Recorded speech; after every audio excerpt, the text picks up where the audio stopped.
Hello दोस्तों, स्वागत है आप सभी का। जैसे कि हम लोग नवरात्रि स्पेशल सीरीज़ के अंदर चर्चा कर रहे हैं और हम ये देख रहे हैं कि इंडिविजुअल व्यक्ति जो है यानी कि हमारा आत्मकारक जो है वो हम पर कैसे प्रभाव डालते हैं। ठीक है, अब इसके अंदर आज जो मैं आपको बता रहा हूँ ये बेसिकली कुछ फाइंडिंग्स हैं, उसके आधार पर बता रहा हूँ। ये नॉलेज बुक्स के अंदर तो मुझे आज तक हासिल नहीं हुआ, क्योंकि जहाँ कहीं भी बात की गई लोग बहुत आसानी से आके ये कह देते हैं साहब ये आत्मकारक है और हम तो जैमिनी एस्ट्रोलॉजी जानते हैं।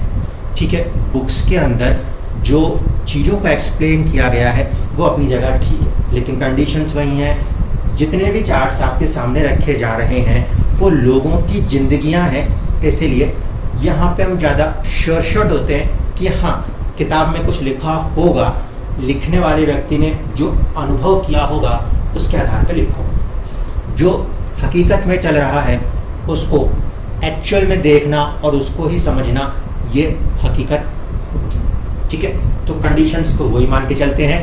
थॉट प्रोसेस ये है कि कर्ण ने परशुराम जी से विद्या ले तो ली, लेकिन वो विद्या तब तक कार्य नहीं कर सकती जब तक कि नेचुरली देने वाला गुरु उसके लिए रेडी ना हो। यही कारण था कि महाभारत के सबसे इम्पोर्टेंट इवेंट में एक इवेंट है कर्ण का वध। वो व्यक्ति बहुत अच्छा धनुर्धर बन तो जाता है दूसरे लोगों की चीज़ों को देखकर, सीखकर, समझकर, लेकिन वो जब एक प्रकार से चुराया गया ज्ञान होगा तो वो आपके जीवन में आपको दुविधा में, परेशानी में डाल देगा। इसलिए जब कभी भी किसी भी नॉलेज को यूज़ करना है तो एप्लीकेशंस के साथ ही यूज़ करना है। अब धन्यवाद। अब पहली कंडीशन को समझते हैं। ये जितने भी मैं केसेस आज लेने वाला हूँ इनमें से एक केस को छोड़ दूँ तो बाकी के दो केस जो होंगे वो स्पेशल चाइल्ड्स होंगे। पहले भी मैंने कहा था हमारे लिए हर व्यक्ति सिर्फ एक जीवात्मा है। अगर वो जीवात्मा किसी वजह से परेशान भी है तो कहीं ना कहीं उसका आत्मकारक इस बात के लिए किसी ना किसी रूप में कनेक्ट होगा इंडिविजुअल रूप से।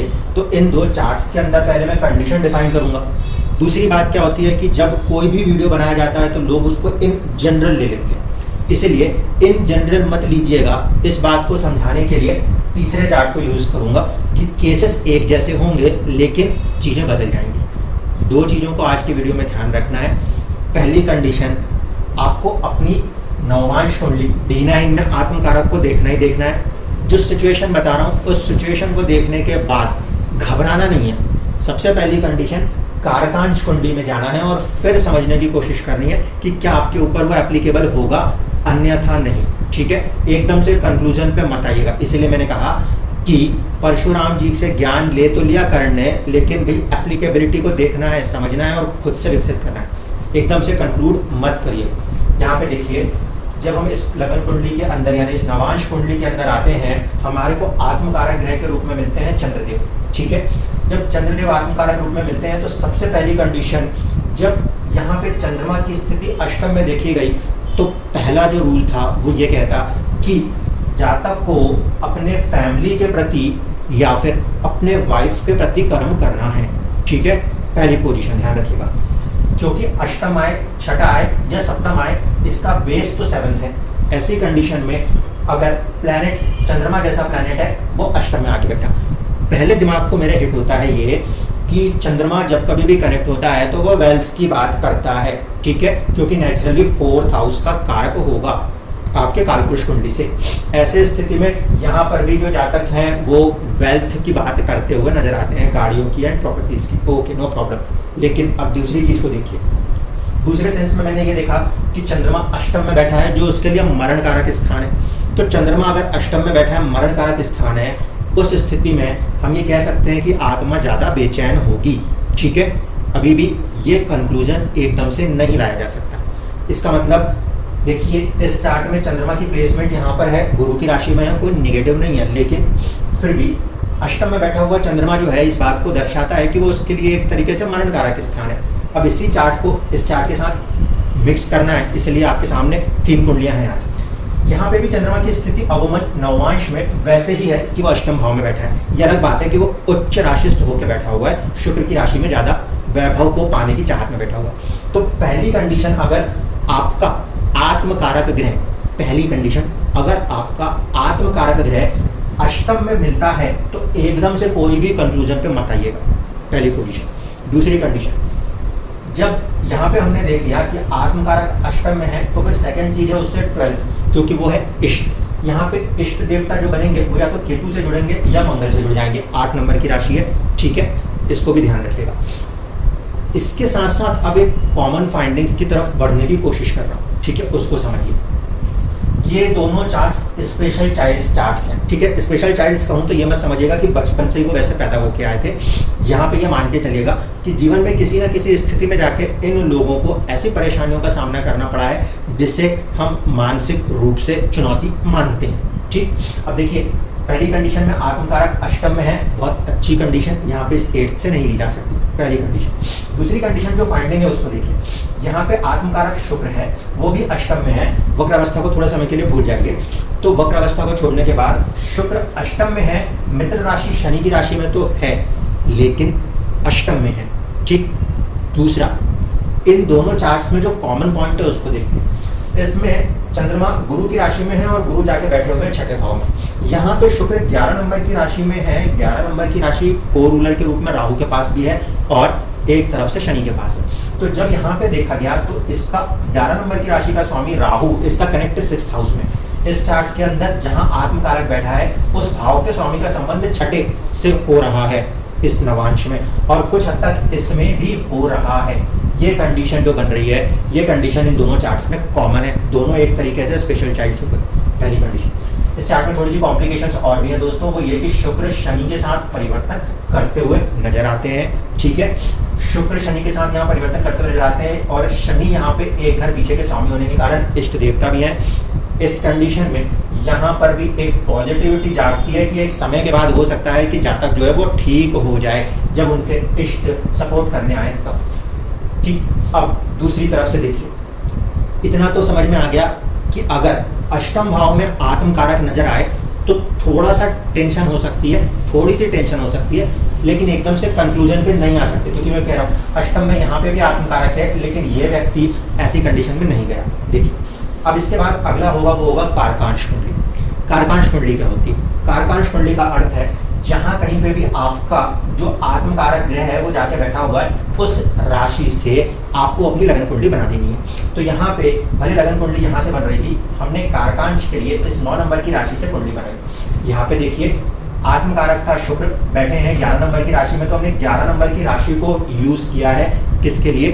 कारकांश लगन बनाने के लिए। जबकि एक्चुअल में जो लगना है वो कहाँ पर आके जुड़ रहा है? वो जुड़ रहा है आपका 3rd हाउस। यहाँ पे कारकांश वृषभ से बनेगा। तो कारकांश क्या है? कारकांश वो है जिस चीज के लिए आत्मकारक को जो धर्म अलॉट किया, जो कर्म अलॉट किया, जो प्लेसमेंट अलॉट किया, जो एनवायरमेंट अलॉट किया, ठीक है। आत्मकारक को नवांश की कुंडली में जो राशि प्लेसमेंट दी गई है, उस राशि से हमें अपनी लगन कुंडली बनानी होती है। ये होता है हमारा कारकांश। अब फाइंडिंग्स को देखिएगा। आत्मकारक ग्रह चंद्रमा, ठीक है, जो हमें यहाँ पे नजर आ रहा है सबसे पहले। इसके बाद दूसरा फैक्टर है मंगल। क्यों? क्योंकि इष्ट देवता, तो मंगल जो कि इष्ट देव है वो भी यहाँ पे कहाँ चले गए?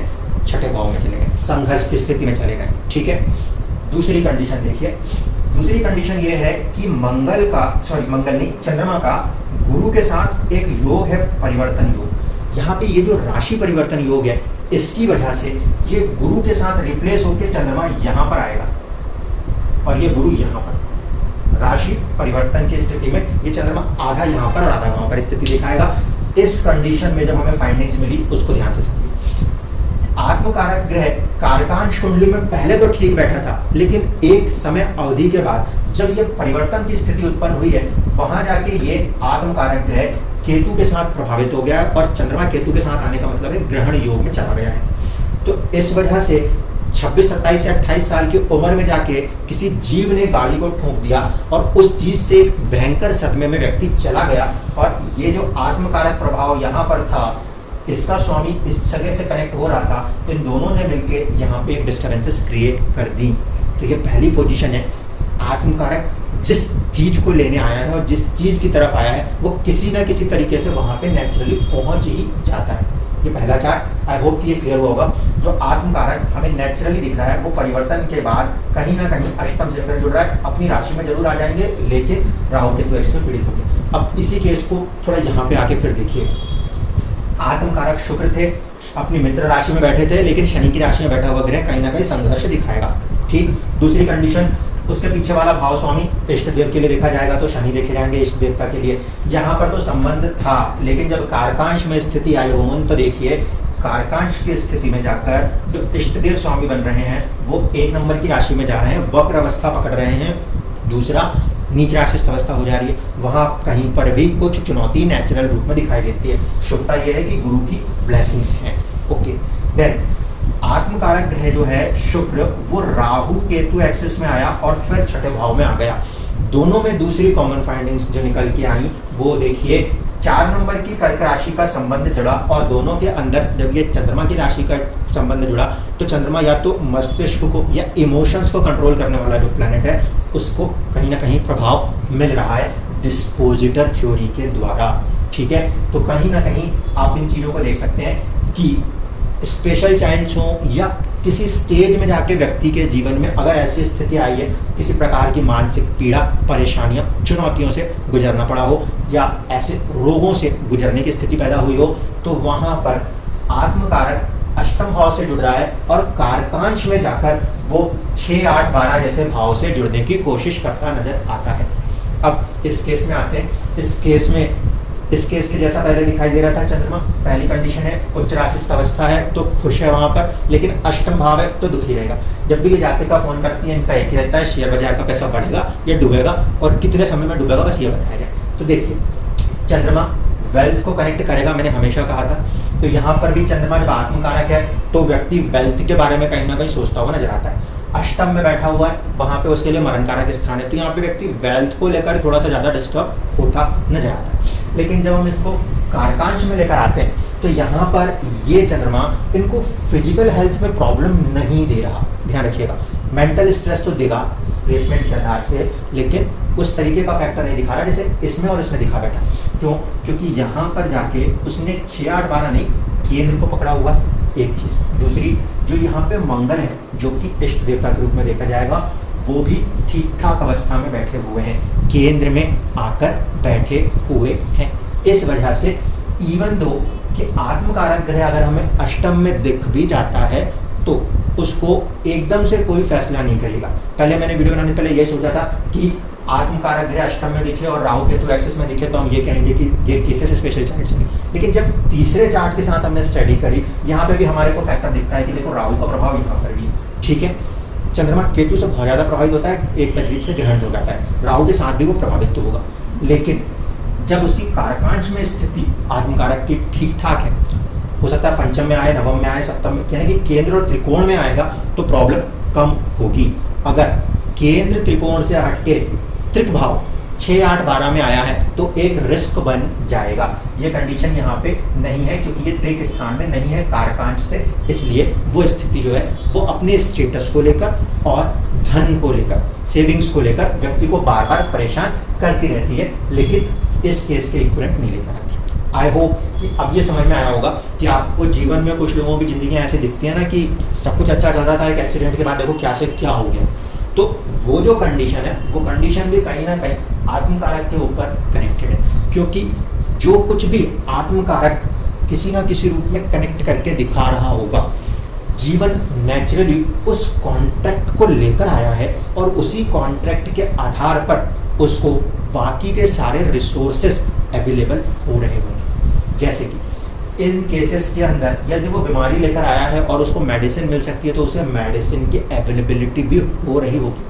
अगर इस कंडीशन के अंदर वो अपने वेल्थ को बनाने के लिए आया है तो शेयर मार्केट्स, दूसरी चीज़ें, उनका नॉलेज, उनके रिसोर्सेस अपने आप और आपके पास आ रहे होंगे। यहाँ पे वो खुद शेयर मार्केट में एक स्पेशलिस्ट है, लेकिन फिर भी वो कंडीशन वहाँ पे जब डाउनफॉल करने आ रही है तो वो करके जा रही है। इसीलिए कह रहा हूँ व्यक्ति कर्ण के समान एक योद्धा तो बन सकता है, इसमें कोई दो राय नहीं है। वो अपनी मेहनत करके बन सकता है, वो किसी गुरु के ज्ञान से बन सकता है, लेकिन कुछ सिचुएशंस में जब वो पर्टिकुलर परिस्थितियां आएंगी जो उसके लिए कॉन्ट्रैक्टेड हैं, वो कॉन्ट्रैक्ट कंप्लीट होगा ही होगा। पूरे केस में मैंने कर्ण का एग्जांपल क्यों लिया?